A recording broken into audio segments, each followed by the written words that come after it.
Hey, I'm Sarah, and this is the Goddess in Training podcast. This isn't about being perfect or polished or having it all figured out. This is about what happens when you actually start listening to your body, your intuition, your patterns, your truth. I'm asking big questions and having real conversations, sometimes messy and sometimes magical, with people who've lived through it, grown through it, and still don't have all the answers. If you've ever doubted yourself, betrayed your gut, or wondered if you're the only one, you're not. Let's talk about it.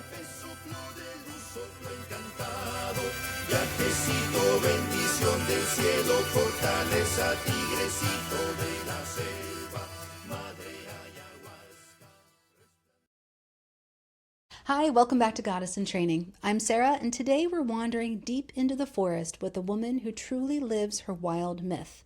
My guest is Agne, the wild priestess behind Wild Medeina on Substack. She grew up in Lithuania, where goddesses still live in the trees and stories are carried in the soil. Her work is all about guiding women back to their untamed voice, their embodied power, and their sovereign, wild feminine. In this conversation, we talk about what it really means to be a wild woman, not as an aesthetic or a hashtag, but as a way of being that's rooted in truth instead of performance. Agne shares her own initiation out of a life that was bleeding her dry in academia and into her calling as a wild priestess, including that Saturn return tower moment on the lab floor when she knew everything had to change. We explore the Lithuanian forest goddess Medeina as a shapeshifter and huntress, how that archetype lives inside each of us, and why your version of wild might look completely different from anyone else's. We also talk about fear as an initiator, flirting with softness when you're used to being in warrior mode, simple daily rituals that can change your life, and Agne's powerful burning and fire rituals with goddesses like Medeina and Gabia. If you've been feeling the snake-shedding energy of this year, wondering who you are without your old roles, or craving deeper connection to your intuition, your body, and the land, this episode is for you. You can find Agne's work at the Wild Medeina on Substack and at thewildmedeina.com, where she shares her ritual book, her journaling offerings, and more ways to walk this wild woman path. All right, let's step into the forest and meet Agne. Hey, welcome back to another episode of Goddess in Training. I am Sarah, and today I am here with another new Substack friend named Agne, who writes Wild Medeina on Substack. And I am so excited to talk to you today about what it means to be a wild woman, because there is definitely a wild aspect of me. So, Agne, thank you so much for being here. Thank you so much for having me. Thank you. It's an honor. I'm so excited. You grew up in Lithuania, and that's where the name Medeina came from, correct? That is a goddess in Lithuania. Tell me more about your upbringing and how you resonate with Medeina. Yeah, so I'm originally from Lithuania, and that's why my brand name is the Wild Medeina, because I wanted to bring my ancestry into my brand, right? When I'm teaching women about being the wild woman, I really wanted to bring that heritage of mine. And there's not a lot of literature actually about Medeina. Basically, she is the Lithuanian goddess of the forest. And she is known to, be the one with animals. And in some literature, she's actually morphing from one animal to another, like she's embodying different animal spirits. And this is how she gets her wisdom. Like one night she's a wolf, the next night she's a deer, and the next she's an owl, which I feel like it's incredible. And then again, like in one literature, it's saying that she's not actually morphing into animals. She's just a girl in the forest, but she's the one with nature. And she's honoring the kind of like the modern life, and she's honoring the hunters. And then the hunters are actually honoring her as this goddess of the forest, where she's guarding all the animals. Like I knew about Medina when I was growing up because it's a part of my culture, but when I was thinking about the brand name, I was like, this is it. Like this, it's me. Like I am always outside. I'm always in a forest. You will not find me in a city center. I'm always there. And so what about the forest and what about being wild and being outside of cityscapes and industrial kinds of landscapes? What about that feeds you? So in the nature, I just feel like I'm free. Like I feel like a free roaming wolf. I just feel liberated. I feel free. I feel calm. I feel like the whole world is at a standstill. And I love quiet. Like I don't like to listen to music, for example, when I'm working or anything. I just like the quiet. And in the forest, especially if you go to the forest in the autumn or winter, you can hear the snow or the leaves falling, and you can feel the ancient wisdom of the forest. And I love it. I was telling you that it's snowing here today, but I am more of a warm weather person, and I've spent a lot of time in the jungle in Costa Rica, and that is a different kind of serenity. The big forests of the north, where there's snow and the leaves crunching, I don't know. It's a different kind of wild in Costa Rica that I feel it's more primal, I would say, a little bit more dangerous. But yeah, I love it as well. It definitely makes you feel closer to our true nature, really. Yeah, yeah. I definitely feel like your like Costa Rican forest has very different vibe to like Lithuanian forest, but that's the beauty of it, isn't it? Both of them is nature and both of them is the forest. You just have different essence, different wisdom to it. I love that. So tell me more about your journey. And have you always been someone who has been really introspective and thought about the divine feminine and our nature, or is this something that you've journeyed into? So, funnily enough, I haven't been always into these things. Divine femininity found me around, I don't know, 4 or 5 years ago when I started going through my initiation period when the life was crumbling down. I was questioning everything. I was questioning the meaning of life, the reason for living, like everything. And then, funnily enough, my mom actually showed me a masterclass on divine femininity. And I was hooked. And I was like, I don't know what this is, but I need to teach this to others. It was like a spark, and I couldn't stop. Wow. And so your mother, was she, as you were growing up, did she take you into the forest? Do you have kind of a divine feminine relationship with her? So we lived by the forest. So, and like we had a dog when I was growing up. So we were always in nature.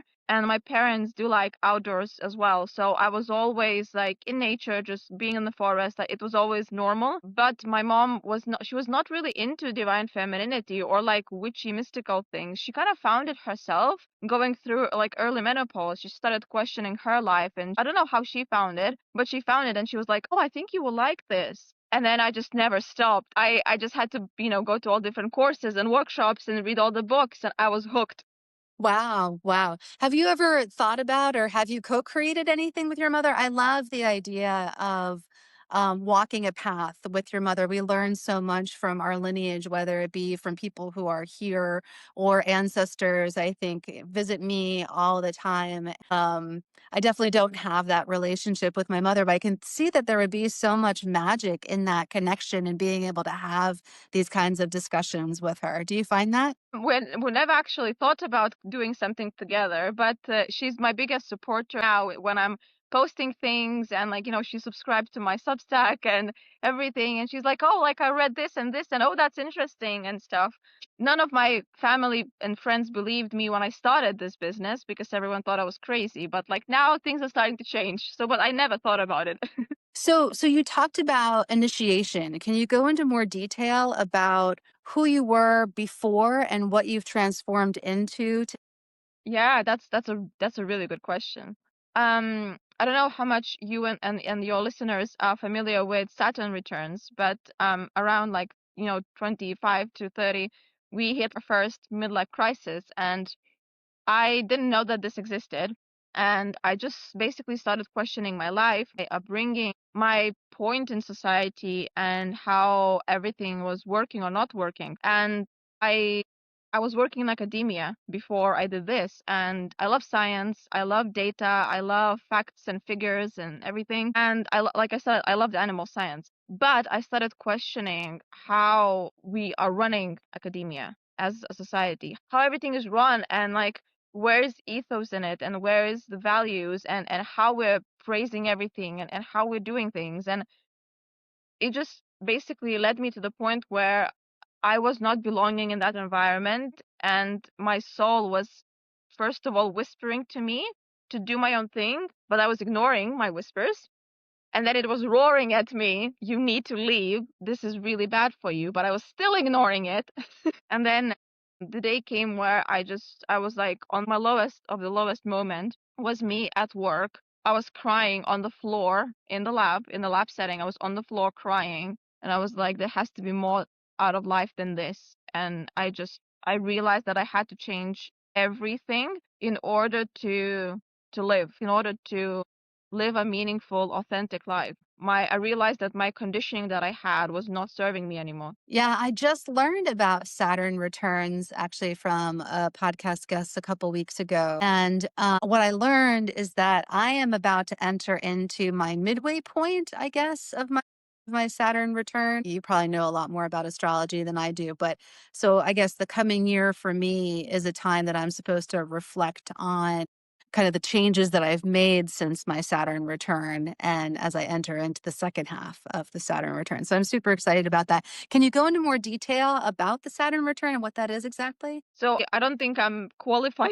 enough to talk about it because I went to a reading of human design by a girl called Becky the Humble Warrior, and she just read my chart and she kind of told me what it is and what it means to you. I don't really know much about astrology. I just know that like she told me like people go through this and it's very individualistic, and she's told me that like it's like around like a year and a half, 2 years transition period where we go through different changes, and whether we make the changes or not, it's up to us. Interesting though too, I was thinking about your mother again, and it's possible that she was at the midway point of her Saturn return. If we hit our Saturn return around 2530, right?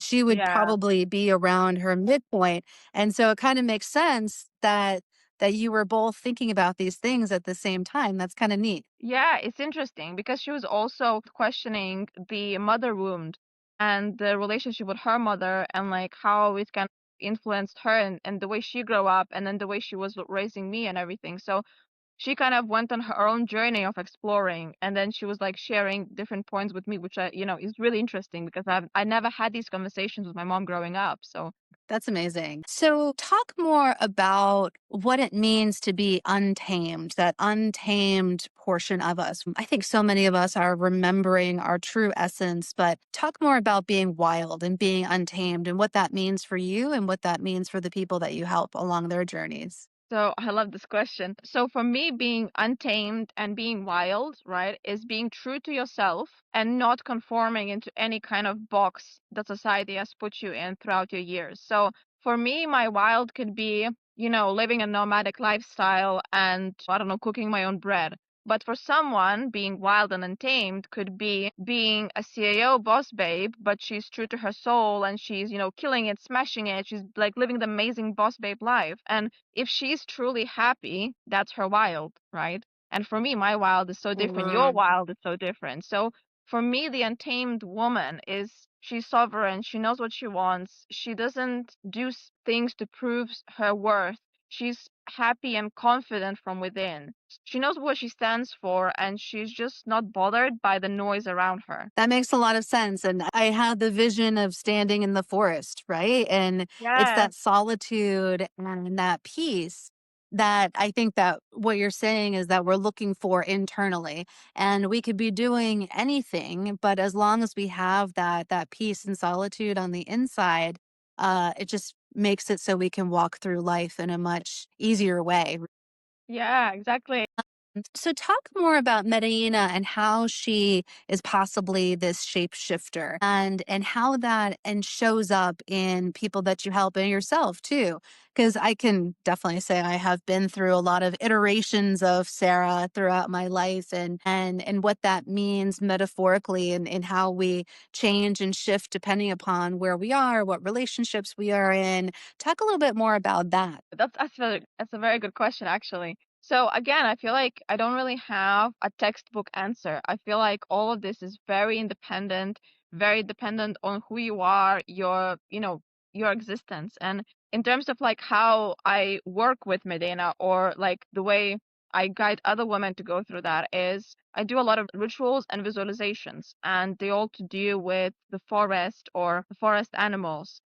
Again, for some women can be, their wild is finding the softer side of them, right? So we do a lot of like, okay, like how the wild woman can take care of herself, and can we do some rituals of devotion to soften, to know that you don't have to always hunt, right? You know, if you imagine a wolf, right, they're not always on the hunt, they always rest as well. And for some women, it could be much more like fire and go, go, go. And like, you know, maybe they've been in too much of the feminine flow, and then they need that warrior kind of Medeina huntress fire element of like, okay, I know what I want to achieve, but I'm not sure how. So this is where I come in, and I'm like, okay, you clearly have a lot of fire. How can we channel that fire into projects, into passion, into getting you confident and claiming the world? So it's very individualistic. And lately, again, like I've done one ritual myself where I just had this vision that I have to speak more about fire and how can we play with fire? How can we ignite the fire?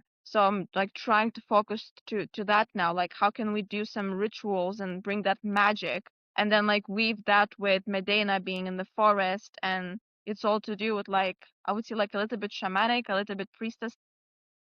And what came to mind for me is the time that I've spent in the forest. It requires a deep level of intuition because Yeah. you're traversing places where, thinking about places where I've walked where there are no trails, where there could be danger around every corner. But I think for me, I learned that in order to tap into my intuition, I really need to be fearless. That you have to go into the forest in a way where you have reverence for the potential danger, but where you can't be constantly fearful of it because then you can't really be fully paying attention and present and take care of yourself, really. Have you had that experience? And what role does fear play in your life? All of your questions are making me so excited. So fear is actually a really good question because I wrote a Substack article about the dormant wild woman and an active wild woman a while back. And I was saying that the dormant Ah, wild woman, she wants, you know, like the dormant wild woman, she has all of the potential, right? She has all of the soul is inquiring to do something different. She knows that there's a fire inside of her and she knows that there's something, right? But the fear is stopping her. The fear is stopping her to make the leap, to do the hunt. The fear is stopping her, and she's constantly in her head overthinking the fear. And what makes the wild woman, like active wild woman, right? She takes that fear and she alchemizes that into action. She takes it little steps of the fear and tries to alchemize into something. So the example I gave, I know that I recorded a reel about it. I don't know if I wrote it in the article. That for me, for example, the small thing that was holding me back is I can hold workshops, you know, for 20 people. I'm very happy, very confident. But making the phone call for me, like your doctor's appointment phone call, can't do it. I freeze, I get anxious, I get panicky, can't do it. And I was like, okay, this interesting. is not serving me anymore. So what I started doing is like every time I need to figure something out, like, you know, adulting stuff, I'm like, oh, let me see if there's a phone call that I could make a phone call rather than like typing to Google or ChatGPT about it. And I started training this muscle of being like, I'm fearful of making the phone call, but it's actually like a big thing for me. And now I'm not bothered. Like, okay, I can make a phone call. It doesn't matter. And I remember quite a few women were like, this makes so much sense, like just using something small to then keep using it for different kind of things. And so like I feel like the wild woman has that fear. We all have fear, right? It's not a good thing or a bad thing, but it's how we choose to work with the fear. Can we flirt with the fear as well? I use a word flirt a lot. How can you flirt with the fear? It's like, oh, I'm a bit scared, but maybe I can be a bit of a daredevil. How can I use that for my benefit? How can I use this as a path of initiation? So that's what my take on it. And I love the idea of flirting too. I've been thinking a lot about manifestation and abundance is something that I've been writing a lot about. And I read something recently about, well, about maintaining the frequency of abundance, but also seducing or flirting with the idea of abundance. Talk some more about how you use the word flirt and how it's almost like a dance with the things that we're trying to call into our lives. Yeah, so it's for me, I'm still learning with it. I'm still learning to dance with it and to play with it. And I think, well, what's coming through me now when you ask the question is the lesson I'm going through now in life is be softer. And I'm, well, naturally, right? I'm quite masculine and quite like huntress like. So for me, softness is quite difficult to attain, right? what I'm trying to do is I'm trying to flirt with it, trying to play with it. So, identifying what softness for me, like specifically means and how can I incorporate it into life. And it's not about putting it on a to-do list, like, oh, today I need to flirt with the fear or flirt with the softness. It's like, how can you make it fun and make it sensual? And how can you just have that like body experience? Because with women, we need to feel it out. We need to feel it in our bodies. We need to feel it with our heart, and we need to make our body move. Like I'm talking now, and I can feel it coming through me. And so that's kind of my take on it. That how can we make that into a devotion and almost a witchy magical practice? And how can we find rituals or woman circles that can help us? Thinking back to your experience in academia and how there is no space for any kind of softness or that kind of femininity. If you could reimagine what academia could look like if those elements were incorporated, have you thought about that at all? It's really interesting that you ask that because I actually went on a podcast interview with this woman called Martina, and she was also in academia but ran away from it. And she asked me the question, do you think that we still have the hope for academia? What's your take? And I was like, I feel like at this point we just need to walk away and create a whole new thing for it to work. And so I haven't thought about like how can we change it now, because I think a lot of the poison, I feel like it's really deeply rooted. And I don't want to sound negative or anything, but I feel like a lot of the issues and the poison is like really integrated quite deep. And I feel like even though now there's like new earth awakening and a lot of like feminine, like femininity and all of these and divine femininities coming up through, I feel like we're so far out from it that I don't think that we can actually salvage anything. I think if a lot of women would go, or people who are, to divine femininity in general, if we would make our own school, it would be groundbreaking because it will be based on amazing qualities and different values. I agree with you that so many of these structures, they just need to completely crumble. And we're Yeah. in this probably long term tower moment for a lot of different things.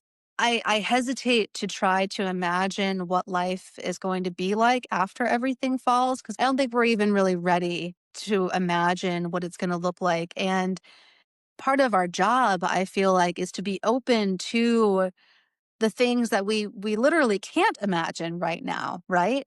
And be open to all of the possibilities because what we know is so tiny compared to what we don't know. Yeah. Yeah. Beautifully said. And there's so much ego in all of these structures. I think if we were to try to rebuild, that we would run the risk of infusing them with ego again, and that's not what we're supposed to be doing. Yeah, yeah.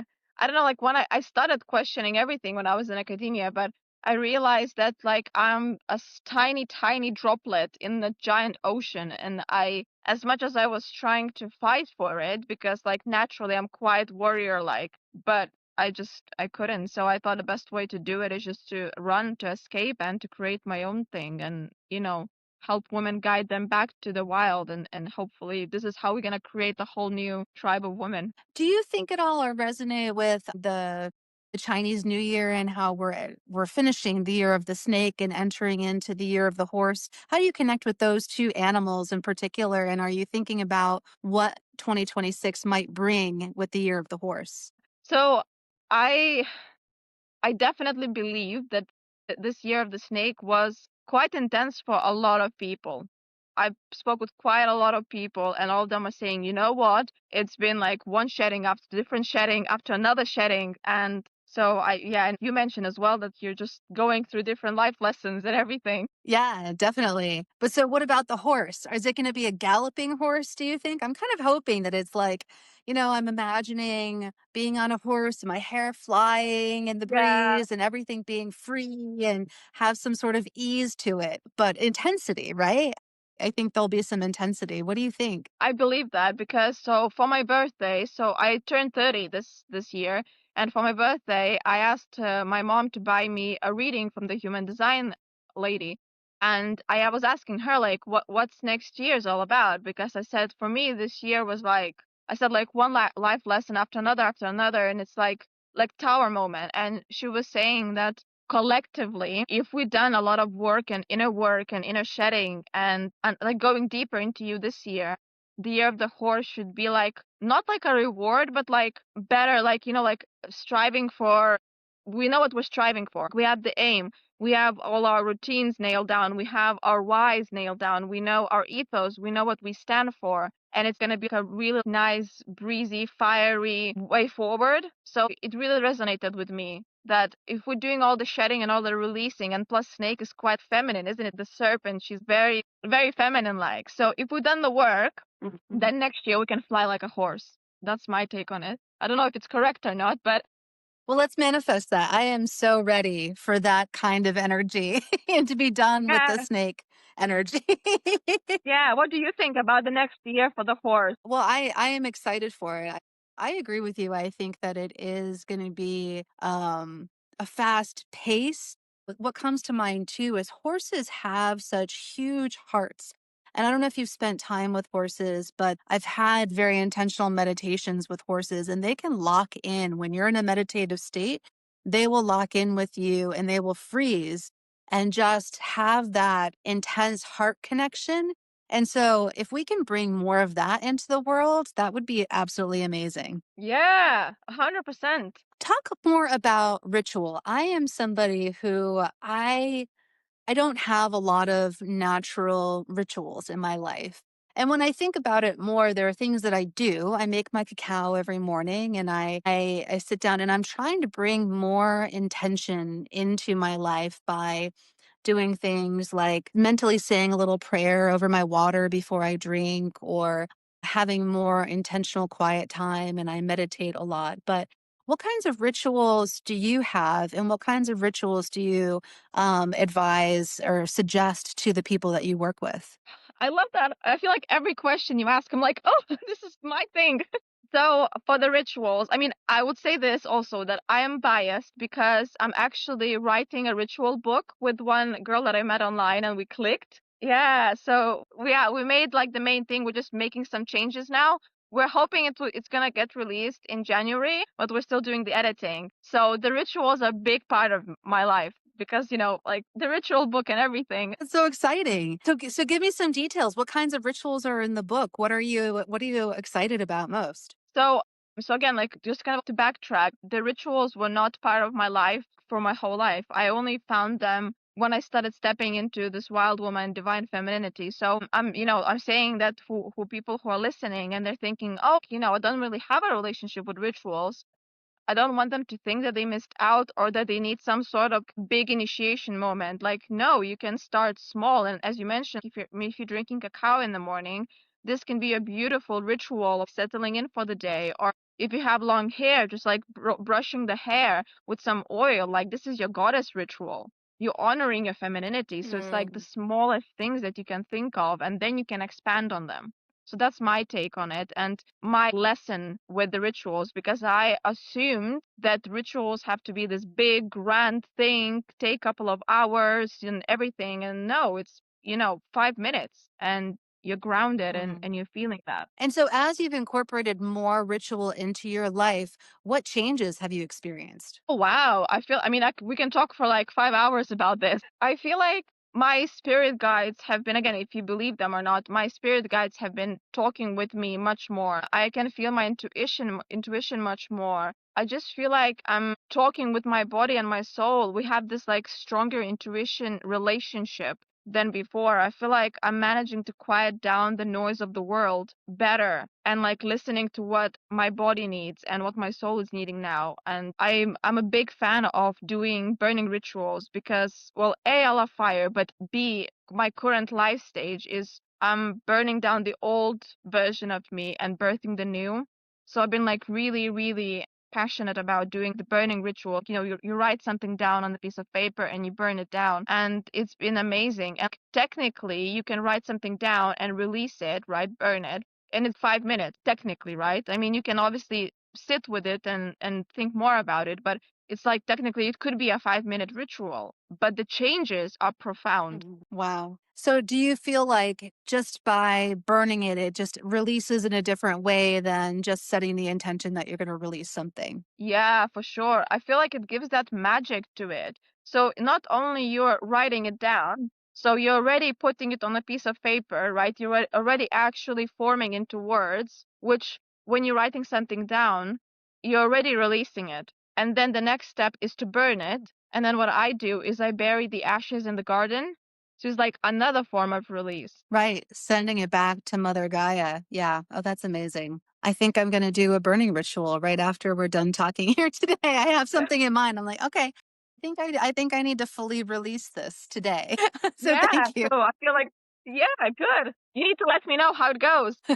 I will. So thinking more about rebirth and shadow work, what are the things that as you're talking to people, they're most fearful about facing? Oh, that's a good question. I think, again, I don't think there's one answer fits all. I feel like it depends. But I had quite a few clients who were saying that they actually scared to make the leap because they're scared of the unknown. So, as in, like, if you start opening the Pandora's chest of your conditioning and your shadows, they don't know what's going to come out and they don't know what domino effect it's going to have. We're so conditioned to know every step, every outcome and every possible why and if. And but the wild woman's way or divine feminine way, it's a lot to do with trust. So it's like you're stepping somewhere, you don't know what's gonna come out, but you have to trust yourself. Yeah, that's definitely been my experience too. Also, questioning everything because I surprise myself sometimes. I think that I am walking in serenity and that this is what I'm supposed to be doing. But then I'll catch myself and I'll ask the question, Am I walking this path in this way because it's comfortable, because it's what I know to be from my past? Or is it really my path? Because so many times something will feel good purely because it's what I knew, it's what's comfortable. Have you experienced that? And how do we discern, how do we differentiate between what is just comfortable and what is really true? Also, I'm gonna use the example of my current life right now that for the longest time I had the conditioning to be the very strong, independent one, right? I'm a daddy's girl. I've always been like, like the tomboy kind of girl. And because I'm the only child, my parents were raising me to be strong and independent, which is good because, I have my independence. But it made me stuck in this over masculine, overachieve, overdo, overcompensate kind of lifestyle. And now I'm learning that softness is the way, that you can have your warrior moments, you can have your angry wolf moments, but you have to come back to loving, gentle, and compassion towards yourself. And as you mentioned, you start questioning, well, okay, if I've been my whole life very strong, very independent, not asking for help, then who am I now? So am I supposed to ask for help? Like this feels weird and unnatural. How do you go about that? So I really resonate with what you're saying. It's that unknown. How am I supposed to be now? Like, how am I supposed to ask for help now? What is this life? Right? And it feels wrong at first just because it's so unfamiliar. Yeah, yeah. And like again, we're coaching women, right? Going through that. I had so many examples where women were so obsessed with taking care of everyone else but themselves. And I used to ask them like, what do you want? What do you actually want? And they don't know. And they don't know because they're like, oh, well, I need to think about, my husband, my kids, my mother-in-law, my pet, my whatever, and they come like the last on the list. And I'm like, but this is not the way forward. You need to make sure that your cup is full as well. And then again, like we're stepping into this unknown territory and we're trying to find grace for ourselves and we're trying to like again flirt with the fear like, oh, okay, I am gonna cancel the meeting and have a bubble bath because I need this right now. And then it's like, ah. Yeah, I remember so clearly after I went through my divorce, a healer asked me that exact question. Well, what do you actually want? And I started shaking with anxiety and crying because I could not answer that question. And I think so many women are not able to answer that question at all because we're trained, we're conditioned to always be thinking about other people. Yeah. I hope you know what you want now and claiming that as a wild woman. Oh yeah. Oh yeah.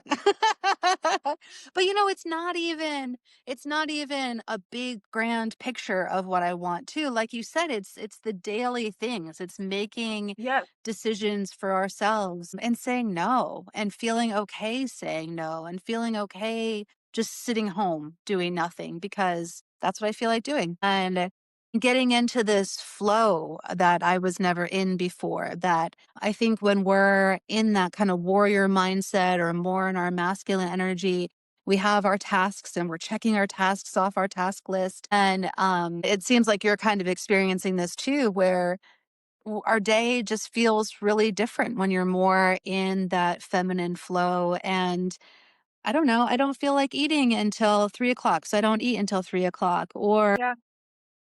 I just feel like laying down. So I'm gonna lay down. I think is really healing. Making those little tiny decisions is really transformational. Yeah, and again, it's coming back to the ritual question. It's all about the daily devotions to us. So sitting down with a really good book for the time you're gonna drink the cacao, it's time with you, with yourself, and you need that. You need to have those moments where you're just with yourself. Exactly. Circling back around to mythology and how it connects to ritual. In my writing, I like to connect to a whole bunch of pantheon of different goddesses from all different cultures. What do we learn and what have you learned from Medeina about? You said there aren't that many stories that are written down about her, but by tapping into that energy, I feel like they're in our consciousness for a reason and they're almost telling us stories that we're remembering from a long, long time ago, even if it's not written in a book. Have you had that experience where you're in conversation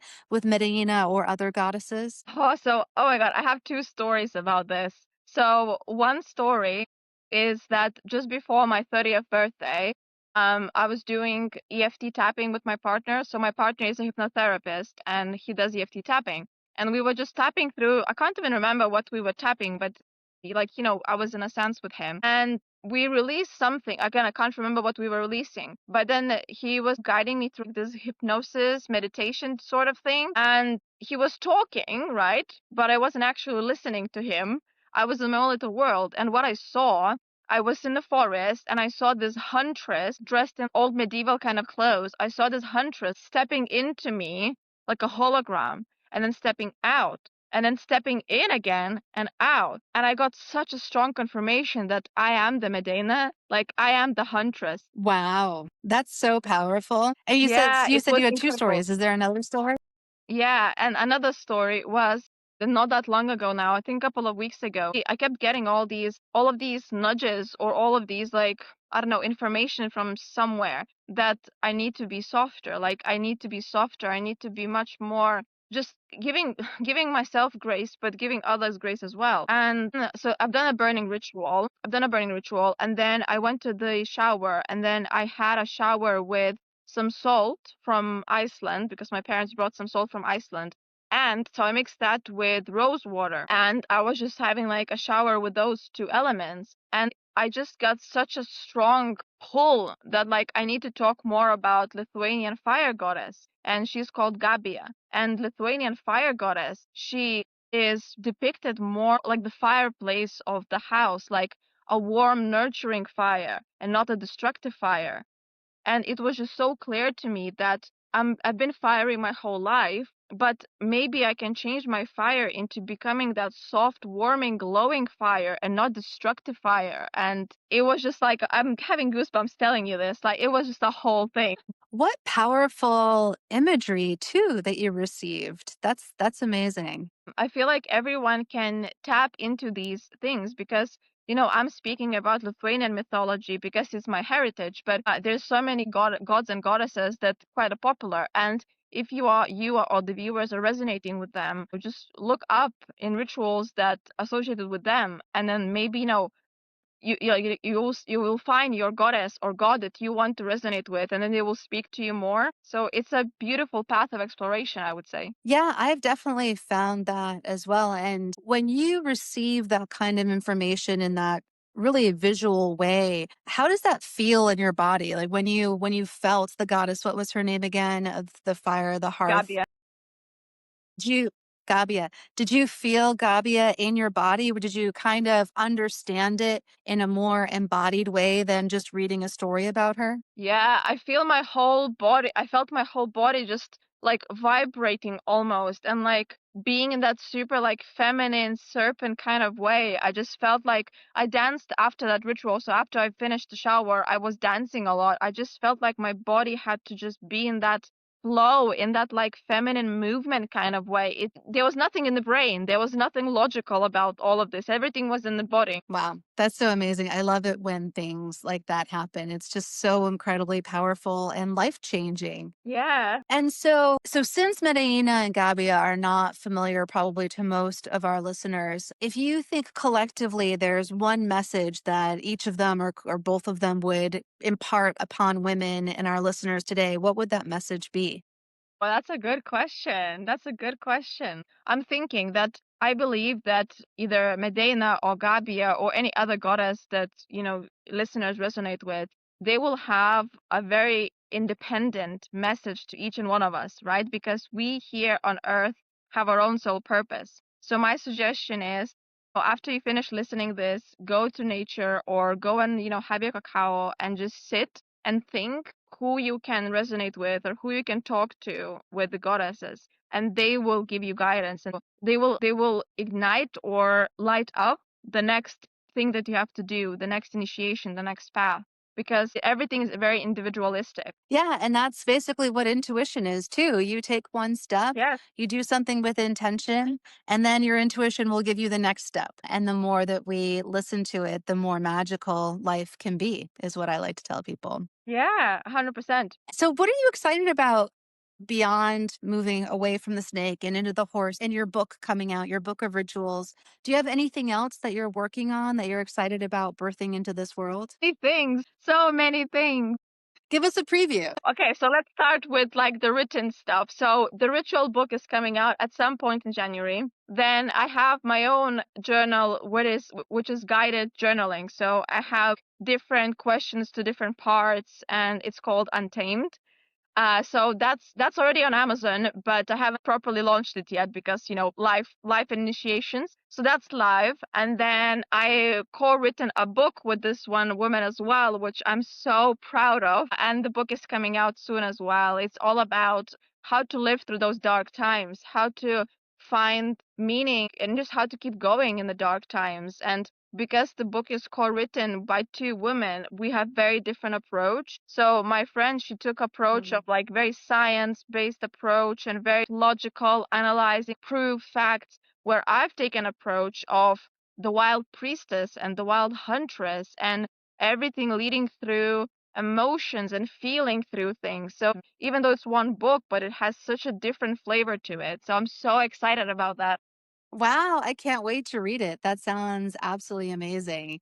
And so needed right now. I feel like we're all kind of experience darkness and heaviness right now and need to figure out different ways to walk through it in the best way possible because it's challenging. Yeah, yeah. It's like, again, how can you find the light in the darkness? Exactly.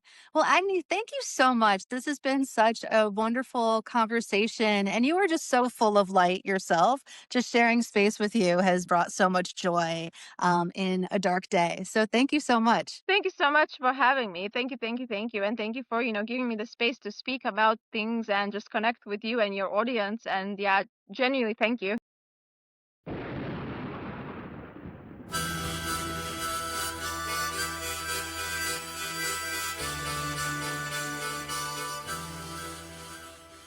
Thank you for tuning in to Goddess in Training. I hope something in this episode stirred your knowing or softened your heart. If it spoke to you, share it with someone who needs it, or leave a review or comment to help others find us. If you're watching on YouTube, please like this video and subscribe to the channel. If you want to hear more conversations like this, please consider supporting Goddess in Training on Patreon. For more tools and offerings to deepen your intuition practice, visit goddessintraining.online. You can also join the Scroll of Sashat on Substack for twice-weekly stories of how I followed my intuition. The music for Goddess in Training is Madre Ayahuasca by Arkawa, and you can find more of his music and the link to his website in the show notes. Remember, your intuition is not a mystery, it's a memory. Keep listening. Resplandor del fuego, estrellita, tabaco santo, fuerza de rapel, soplo de luz, soplo encantado, viajecito, bendición del cielo, fortaleza, tigrecito de